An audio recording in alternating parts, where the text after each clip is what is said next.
ममता बनर्जी इस बैठक में शामिल तो हुई, लेकिन सूत्र बताते हैं कि इस बैठक में ममता सबसे ज्यादा मुखर थी। ममता लगातार हमलावर रुख अख्तियार कर रही थी सोनिया गांधी पर कि आप इस पूरी मीटिंग को राहुल की उपलब्धि बताने में लगी हुई है।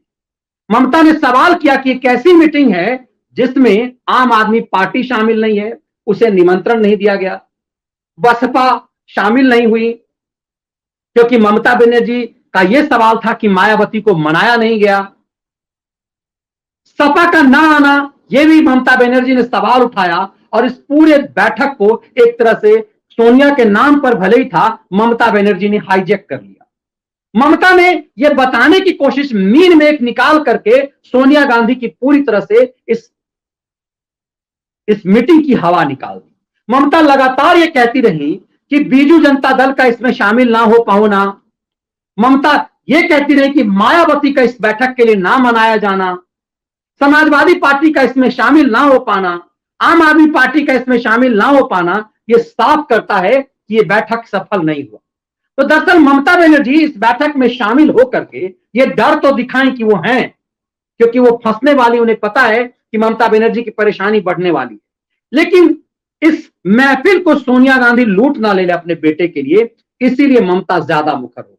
बताया जाता कि तमाम राजनीतिक दल कांग्रेस के सामने बैकफुट पर थी, लेकिन ममता फ्रंट फुट पर खेल रही थी। ममता ये चाहती थी कि बीजू जनता दल जो ना एनडीए में है ना यूपीए में है, उन्हें कैसे लाया जाए, क्योंकि बीजेडी की एक छवि, खास करके नवीन पटनायक की छवि बीच में उड़ीसा से बाहर एक बेहतर छवि बनकर के आई है कि नवीन पटनायक एक बेहतर नेता हैं और चुपचाप अपने स्टेट के लिए काम कर रहे हैं।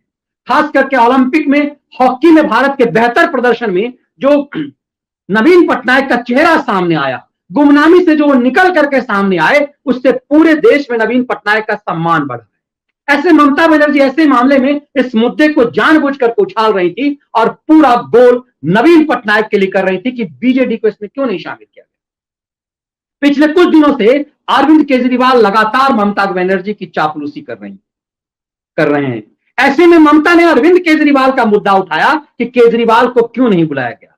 दरअसल केजरीवाल कांग्रेस के लिए एक दुखती रग हैं, और चूंकि केजरीवाल ने दिल्ली में कांग्रेस का पूरी तरह से सफाया कर दिया है, इसलिए ये पूरा मामला ऐसा लगता है, इस पूरे प्रकरण में ऐसा लगता है कि ममता बनर्जी इसमें शामिल होकर के सोनिया गांधी के इस दांव को हाईजैक कर लिया और पूरी तरह से महफिल लूटी। दरअसल ममता बनर्जी को पता है कि कांग्रेस के इस बैठक के कोई मायने नहीं। ममता बनर्जी को पता है कि बंगाल में उन्होंने कांग्रेस का वजूद खत्म कर दिया है। ममता बनर्जी को पता है कि कांग्रेस उनके लिए खतरा नहीं है। क्षेत्रीय छत्रपों को लगता है कि कांग्रेस उनके लिए खतरा नहीं है, क्योंकि जिन जिन राज्यों के क्षेत्रीय छत्रप इस बैठक में शामिल हुए, उन राज्यों में कांग्रेस का वजूद खत्म है। इस बात को समझिएगा, और इसीलिए ममता बनर्जी ज्यादा मुखर हो गई। ममता बनर्जी को पता है कि इस बैठक के सिर्फ दिखाने के हाथी के दांत की तरह है, इसीलिए कांग्रेस से उन्हें कोई खतरा नहीं है, क्योंकि बंगाल में उन्होंने कांग्रेस की लुटिया को बंगाल की खाड़ी में जाकर के डुबो दिया है। इस पूरा बैठक एक नाटकीयता के साथ रहा, और यह साफ हो पाया कि ममता बनर्जी के अंदर जो नया एक डर सफासत आया है। 2 दिन पहले जो हाईकोर्ट का जो ऑर्डर आया है, हाईकोर्ट ने जो ममता बनर्जी पर जो चाबुक चलाया है, बंगाल हिंसा पर जो घिर गई है, हाईकोर्ट ने यह मान लिया कि बंगाल हिंसा का निष्पक्ष जांच ममता की पुलिस नहीं कर सकती है, और जो मानवाधिकार आयोग की रिपोर्ट ने जो ये सत्यापित किया कि बंगाल में हिंसा हुए हैं, इस मामले की सीबीआई जांच, और सीबीआई जांच पर दाग लगाने की ममता के षड्यंत्र की हवा हाईकोर्ट ने इस लिहाज से निकाल दी, क्योंकि हाईकोर्ट ने खुद कहा कि हम इसका मॉनिटरिंग करेंगे। ऐसे में ममता बनर्जी को साफ है कि बंगाल में भी हाल में कोई चुनाव नहीं होने हैं। ऐसे में वो मुख्यमंत्री रह नहीं सकती, उन्हें केंद्र की राजनीति करनी है, और केंद्र की राजनीति करनी है, इसीलिए इस बैठक से वो मुंह फुला करके अलग नहीं हो सकती थी। लेकिन इस बैठक को सोनिया गांधी अगुवाई ना कर ले, इस बैठक को सोनिया और राहुल हाईजैक ना कर ले, इसका दांव ममता ने बेहतरीन तरीके से चला है। इस बात को आप बेहतर तरीके से समझ पा रहे हैं।